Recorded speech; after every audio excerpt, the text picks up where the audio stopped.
Good morning. It is day 2 in Paris, our first full day here.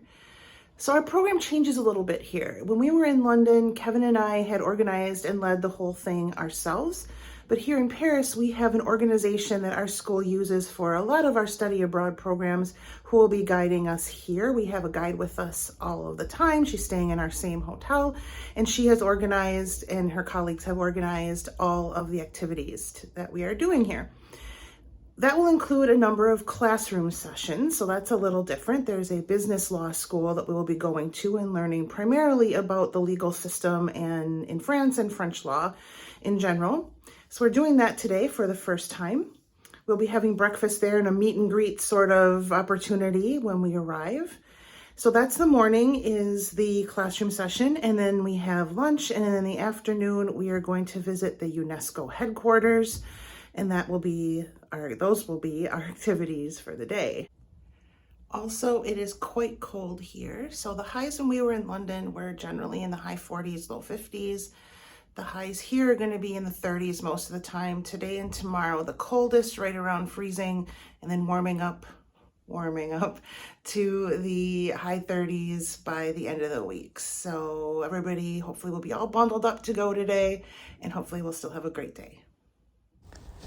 The sun doesn't come up until about 8:30 a.m. here, so it was still dark when we left the hotel to make our way to a bus this time to go to the business law school where we would be having lectures for the next few days. So here is the school, and this is the classroom where we at least spent our time today. Basically, the countries that apply common law, your system, and those that apply the civil system, After our lecture on different types of legal systems, we went to an Italian restaurant for lunch, which honestly was just okay. Then we had time to do some shopping. So we stopped at, I think they said this is the oldest shopping or chocolate shop in Paris. I'm not sure, but the chocolate looked like it was really good. And some students did make some purchases here.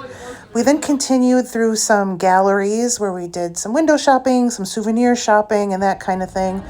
Of course, more chocolate. There's never too many chocolate shops.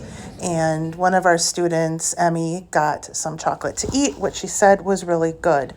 We then made our way past the Grand Palace, which is near the Louvre, as we were heading on our way to the UNESCO headquarters, which is where we would make our final stop of the day.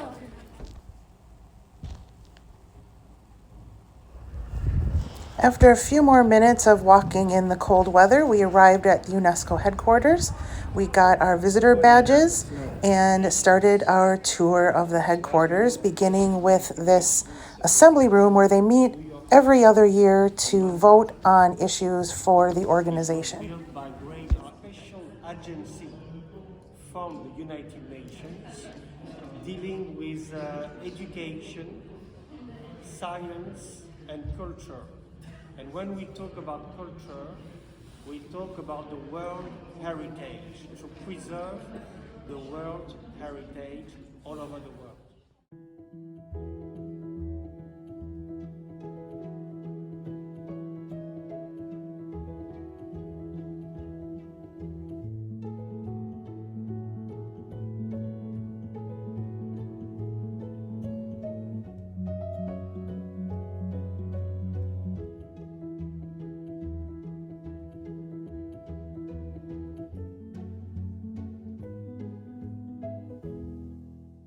My name is Gabby. I'm part of the Legal Studies Paralegal program, and we learned about UNESCO today. And I learned that the U.S. used to be a part of UNESCO, and then they stopped, and now we are part of it again.